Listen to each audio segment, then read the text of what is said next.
আসসালামু আলাইকুম। আজ আমি আপনাদের সঙ্গে শেয়ার করব চিকেন কাচ্চি বিরিয়ানি। আজকের এই কাচ্চি বিরিয়ানিটা আমি রান্না করব ঘরে থাকা কিছু মশলা দিয়ে। তাহলে ভিডিওটি শুরু থেকে শেষ পর্যন্ত দেখতে থাকুন। কাচ্চি বিরিয়ানি রান্না করার জন্য প্রথমে তৈরি করে নিব কাচ্চির মশলাটা। তার জন্য আমি এখানে 1 টেবিল চামচ পরিমাণ সাদা গোলমরিচ নিয়েছি। লাগবে আমাদের 8-10টা এলাচ, একটা নিয়েছি বড় এলাচ, 5-6টা লবঙ্গ দিয়ে দিব, একটা জয়ফলের অর্ধেকটা আমি এখানে দিয়ে দিচ্ছি, একটা জৈত্রিক নিয়েছি, এটাও দিয়ে দিব, 2 টুকরা দারচিনি, আর দারচিনিটাকে এইভাবে ভেঙে দিয়ে দিব, মানে ছোট ছোট টুকরা করে দিয়ে দিচ্ছি। আর কাচ্চির জন্য যেটা লাগছে, এখানে আমি শাহি জিরা নিয়েছি 1 টেবিল চামচ। আর এই শাহি জিরাটা কিন্তু কাচ্চির মধ্যে দিতেই হবে। শাহি জিরাটা ঠেলে নিলাম। আর এটা হয়েছে আমাদের কাচ্চির মশলা। আর এই মশলাটাকে আমি একটা ব্লেন্ডারের মধ্যে ব্লেন্ড করে নিব। আর মশলাটা কিন্তু কোনোভাবেই ভাজা যাবে না, ভাজা ছাড়াই কিন্তু ব্লেন্ডারের মধ্যে ব্লেন্ড করতে হবে। কারো কাছে ব্লেন্ডারটা না থাকলে কিন্তু শিলপাটার মধ্যে এটাকে পিষে নিতে পারেন। মশলাটাকে আমি ব্লেন্ড করে নিয়েছি, আর এই যে দেখুন কেমন হয়েছে, ঠিক এমন কিন্তু ব্লেন্ডটা হয়েছে। কাচ্চি বিরিয়ানির জন্য লিকুইড একটা মিক্স তৈরি করব। তার জন্য এখানে 1/4 কাপ গুঁড়া দুধ নিয়ে নিলাম, 1 কাপ পরিমাণ উষ্ণ গরম পানি দিয়ে দিব। একটা চামচের সাহায্যে গুঁড়া দুধটাকে মিশিয়ে নিচ্ছি পানির সাথে। গুঁড়া দুধটা পানির সাথে মিশিয়ে নিলাম। আর এখানে আমি জাফরান নিয়েছি, এখান থেকে 1 চিমটি পরিমাণ জাফরান এখানে দিয়ে দিচ্ছি। এই জাফরানটা যদি কাচ্চি বিরিয়ানির মধ্যে দেওয়া হয় তাহলে কিন্তু ফ্লেভারটা ভালো আসে। আপনাদের হাতের কাছে থাকলে দিয়ে দিবেন, না থাকলে এটা স্কিপ করে নেবেন। তারপর দিয়ে দিচ্ছি 1/3 কাপ পরিমাণ গলানো ঘি। ঘিটা কিন্তু অবশ্যই দিতে হবে, না হলে কিন্তু শাহি ফ্লেভারটা পাবেন না। দিয়ে দিচ্ছি 1 টেবিল চামচ পরিমাণ কেওড়ার জল, সাথে দিয়ে দিব 1 টেবিল চামচ পরিমাণ গোলাপ জল। তারপর আবারও চামচটা দিয়ে মিশিয়ে নিচ্ছি। কেওড়ার জল আর গোলাপ জলটা অবশ্যই দিতে হবে। সব কিছু মিশিয়ে নিলাম। আর এখন এই লিকুইডটাকে আমি একটা সাইডে রেখে দিব। এখানে আমি 4টা আলু নিয়ে আলুটাকে ভালো করে ছিলে ঠিক এভাবে করে পিসগুলো করে নিয়েছি। এই আলুর সাথে আমি 1/2 চা চামচ পরিমাণ লবণ দিয়ে দিব। তারপর দিয়ে দিচ্ছি অরেঞ্জ ফুড কালার। তাহলে কি হবে, আলুর কালারটা কিন্তু সুন্দর আসবে। এখন এই ফুড কালার আর লবণটাকে আলুর গায়ের সাথে আমি লাগিয়ে নিব। লবণ আর ফুড কালারটা মিশিয়ে নিয়েছি। আলুগুলো ভাজার জন্য চুলায় চলে যাব।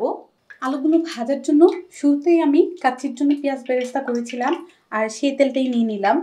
এখন এই তেলের মধ্যে আলু দিয়ে দিব। আর এই আলুগুলোকে আমি 4-5 মিনিট ভেজে নিব, মানে উপরটাকে একটু ক্রাঞ্চি করে ভেজে নিচ্ছি। উল্টিয়ে পাল্টিয়ে কিন্তু আলুগুলো ভেজে নিতে হবে। তাহলে কিছুক্ষণ ভেজে নিচ্ছি। আলুগুলোকে আমি 4-5 মিনিট ভেজেছি, আর এগুলো আমাদের হয়ে গিয়েছে। এখন আমি তেল থেকে আলু উঠিয়ে নিব। আর এই যে দেখুন, আজকের এই চিকেন কাচ্চি বিরিয়ানি রান্না করার জন্য 1 কেজি পরিমাণ চিকেন নিয়ে নিলাম। আর চিকেনটাকে আমি একটু বড় বড় সাইজ করে কেটেছি। এই যে দেখুন, প্রত্যেকটা পিসই কিন্তু আমি একটু বড় রেখেছি। ভালো করে চিকেনগুলো ধুয়ে আমি পানি ঝরার জন্য এভাবে রেখে দিয়েছিলাম। চিকেনটা ম্যারিনেট করার জন্য আমি এখানে একটা ননস্টিকের হাঁড়ি নিয়ে নিলাম। আর এই হাঁড়ির মধ্যে চিকেন নিয়ে নিব। চিকেনটা নিয়ে নিলাম, সাথে দিয়ে দিব 1/2 কাপ পরিমাণ টক দই, 1.5 টেবিল চামচ পরিমাণ আদা বাটা, 1.5 টেবিল চামচ পরিমাণ দিয়ে দিচ্ছি রসুন বাটা, 2 টেবিল চামচ পরিমাণ দিয়ে দিব কাজু বাদাম বাটা। আপনারা যে কোনো বাদাম বাটাটাই এখানে ইউজ করতে পারবেন। 1.5 টেবিল চামচ পরিমাণ দিয়ে দিচ্ছি লাল মরিচের গুঁড়া, ঝালটা আপনাদের পছন্দ অনুযায়ী বাড়ি করে নিতে পারবেন। 1 টেবিল চামচ পরিমাণ দিয়ে দিব ধনিয়ার গুঁড়া। 1 কাপ পেঁয়াজ বেরেস্তা আগে থেকেই করে রেখে দিয়েছিলাম, সেই পেঁয়াজ বেরেস্তাটা দিয়ে দিব। 1 টেবিল চামচ পরিমাণ লবণ, 1 কাপ পরিমাণ তেল দিয়ে দিচ্ছি। আর এটা পেঁয়াজ বেরেস্তার তেলটা। আর যে কাচ্চির জন্য মশলাটা রেডি করেছি সেই মশলাটা দিয়ে দিব। আমি পুরো মশলাটা এখানে নিয়ে নিলাম। এখন আমি হাত দিয়ে সব কিছু ভালো করে মাখিয়ে নিব। যত ভালো করে মশলার সাথে মাংসটাকে মাখিয়ে নিতে পারবেন তত কিন্তু এটা খেতে ভালো লাগবে। আরেকটা জিনিস আমি বলতে ভুলে গিয়েছি, আমি কিন্তু মাংসের গায়ের মধ্যে দেখুন এভাবে হালকা করে চিড়ে দিয়েছি, যেন মশলাটা মাংসের ভিতর পর্যন্ত ঢুকে। ভালো করে মশলার সাথে মাংসটাকে আমি মাখিয়ে নিয়েছি। কাচ্চির জন্য যে লিকুইডটা আমি তৈরি করেছিলাম সেই লিকুইড থেকে আমি অল্প করে এখানে দিয়ে দিব। লিকুইডটা দিয়ে দিলাম, আবারও মাখিয়ে নিব। ভালো করে সব কিছু মিশিয়ে নিলাম। এখন এটাকে ঢাকনা দিয়ে ঢেকে 30 মিনিটের জন্য এভাবে রেখে দিব। তাহলে 30 মিনিট পর দেখাই। কাচ্চি রান্না করার জন্য আমি এখানে 3 কাপ পরিমাণ বাসমতি চাল নিয়েছি, আর এই চালটা বাটির মধ্যে নিয়ে নিব। এখন এই চালের মধ্যে আমি নর্মাল পানি দিয়ে চালটাকে ভালো করে ধুয়ে 30 মিনিট পানির মধ্যে ভিজিয়ে রাখবো। মাংসটাকে আমি 30 মিনিট ম্যারিনেট হওয়ার জন্য রেখে দিয়েছিলাম। ঢাকনাটা উঠিয়ে নিচ্ছি। আর এখন এই মাংসের মধ্যে আমি একটা স্মোকি ফ্লেভার দিব। তার জন্য যেটা করতে হবে, আমি এখানে 2টা কয়লা জ্বালিয়ে নিব। কয়লাটাকে ভালো করে কিন্তু জ্বালিয়ে নিতে হবে। কয়লাটাকে ভালো করে এই যে জ্বালিয়ে নিয়েছি। এই প্যানের মধ্যে আমি একটা ছোট স্টিলের বাটি রেখে দিব, আর এই বাটির মধ্যে জ্বালানো কয়লাটা দিয়ে দিব। এই কয়লার বাটির মধ্যে আমি অল্প করে তেল দিয়ে দিব আর ঢাকনা দিয়ে ঢেকে দিচ্ছি। ঢাকনার মধ্যে যদি একটা ছিদ্র থাকে, এটা একটা লবঙ্গের সাহায্যে বন্ধ করে দিতে হবে। আর সঙ্গে সঙ্গে কিন্তু ঢাকনা দিয়ে ঢেকে দিতে হবে। এভাবে আমি 10 মিনিটের জন্য রেখে দিব। 10 মিনিট ঢাকনা দিয়ে ঢেকে এভাবেই রেখে দিয়েছিলাম। 10 মিনিট পর ঢাকনাটা উঠিয়ে নিব। কি সুন্দর একটা কয়লার ফ্লেভার বের হচ্ছে। এই কয়লার ফ্লেভারটা কিন্তু মাংসের ভিতর পর্যন্ত গিয়েছে। আর এই কয়লার ফ্লেভারটা কিন্তু কাচ্চির মধ্যে পাবেন। আবার আমি সবকিছু ভালো করে মিশিয়ে নিলাম। এখন যেটা করতে হবে, মাংসের পিসগুলোকে প্যানের মধ্যে এভাবে বিছিয়ে দিতে হবে। মানে একটার উপরে একটা কিন্তু রাখবেন না। এভাবে করে আমি মাংসের পিসগুলো বিছিয়ে দিচ্ছি। যখনই কাচ্চি রান্না করবেন, একটা বড় পাতিলের মধ্যে রান্না করবেন। দেখুন, আমি কিন্তু পুরো প্যানটার মধ্যেই মাংসটাকে বিছিয়ে দিয়েছি। 30 মিনিট বাসমতি চালটাকে ভিজিয়ে রেখে দিয়েছিলাম। আর এই যে দেখুন, ভিজানোর কারণে চালটা অনেকটাই কিন্তু লম্বা হয়ে গিয়েছে। চালটা সেদ্ধ করার জন্য চুলার মধ্যে আমি একটা কড়াই বসিয়ে পর্যাপ্ত পরিমাণ পানি দিয়ে দিলাম। আর এখানে 2টা তেজপাতা ছিঁড়ে দিয়ে দিব। 3 টুকরা দারচিনি দিয়ে দিচ্ছি। 5-6টা সবুজ এলাচ দিয়ে দিব। 4-5টা দিয়ে দিচ্ছি লবঙ্গ। আর দিয়ে দিব হাফ টেবিল চামচ পরিমাণ শাহি জিরা। 3 টেবিল চামচ পরিমাণ লবণ দিয়ে দিব। যথেষ্ট পরিমাণ কিন্তু পানিটা আমাদের নোনতা লাগবে। 3 টেবিল চামচ পরিমাণ লবণ দিয়ে দিলাম। হাতলটা দিয়ে আমি একটু মিশিয়ে নিচ্ছি। আর এই পানিটা বলক আসা পর্যন্ত অপেক্ষা করব। পানিটা বলক চলে এসেছে। এখন এখানে দিয়ে দিব 1 টেবিল চামচ পরিমাণ রান্নার তেল। কাচ্চির জন্য যে চালটাকে ধুয়ে রেখে দিয়েছিলাম, এখন এই চালটা দিয়ে দিব। ফুটন্ত পানির মধ্যে কিন্তু চালটাকে 50% সেদ্ধ করে নিতে হবে। চালটা দিয়ে দিলাম। এখন এই চালটাকে আমরা 50% সেদ্ধ করে নিব। বাসমতি চালটাকে আমি 50% সেদ্ধ করে নিলাম। কিভাবে বুঝবেন চালটা 50% সেদ্ধ হয়েছে?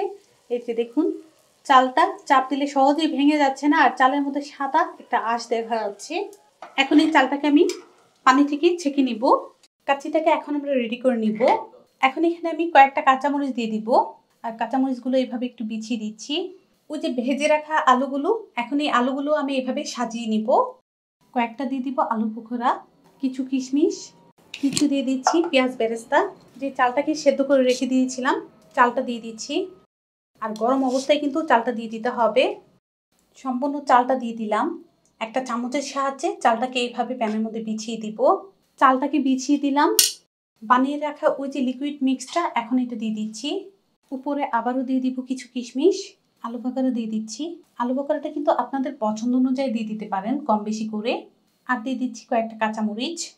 অল্প করে অরেঞ্জ ফুড কালার দিয়ে দিব। আপনাদের কাছে যদি এই ফুড কালারটা না থাকে, আপনারা চাইলে কিন্তু ফুড কালারটা স্কিপ করে নিতে পারেন। অল্প করে ফুড কালারটা দিয়ে দিলাম। এখন একটা ফয়েল পেপার দিয়ে প্যানটাকে আমি ঢেকে দিব। আচ্ছা, ফয়েল পেপার দিয়ে যদি প্যানটা ঢেকে দেন তাহলে কি হবে, ওই যে আটা দিয়ে সিল করলে কিন্তু খুলে দেখা যায় না। এভাবে ফয়েল পেপার দিয়ে যদি আপনারা সিল করে কাচ্চিটা রান্না করেন, তাহলে কিন্তু দেখতে পারবেন খুলে যে কাচ্চিটা আমাদের প্রপারলি হয়েছে কিনা।